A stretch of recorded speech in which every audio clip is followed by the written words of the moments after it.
अस्सलाम वालेकुम all friends, आप सब लोगों को पता है कि मैं तुर्की आया हूँ। ये पीछे आप देख सकते हैं। सबसे पहले मैंने उस बंदे से मुलाकात की, आप लोगों को भी दिखा तो जिसने पूरी दुनिया की दिल जीत ली है। वो बंदा कौन हो सकता है आप भी सोच रहे होंगे। आइए मैं आप लोगों को मिलवाता हूँ। भैया अस्सलाम वालेकुम। वालेकुम अस्सलाम भाई। आपने इंट्रोड्यूस करवाएं हमारी ऑडियंस को। जी मेरा नाम मोहम्मद सकलैन है, मैं तुर्की से बात कर रहा हूँ। वो ठीक है, आपने क्या किरदार अदा किया अर्तुगरुल गाजी की ड्रामे में? मैंने अर्तुगरुल गाजी के ड्रामे का जो बैकग्राउंड म्यूजिक है ना, हाँ। मैंने वो तैयार किया है। वो वाकई जी बिल्कुल। कोशिश करें हमारी ऑडियंस को भी अच्छी तरह से सुना लें आज। जी बिल्कुल। जी सुनाएं।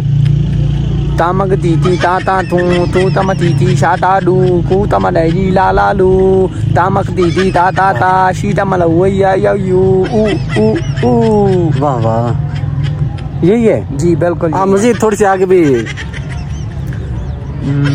आपको मैं कुल्लस उस्मान की सुनाऊं, मैंने वो भी बनाई है। वो भी आपने बनाया है? जी बिल्कुल। उस्मान गाजी की। जी वो भी बताएं।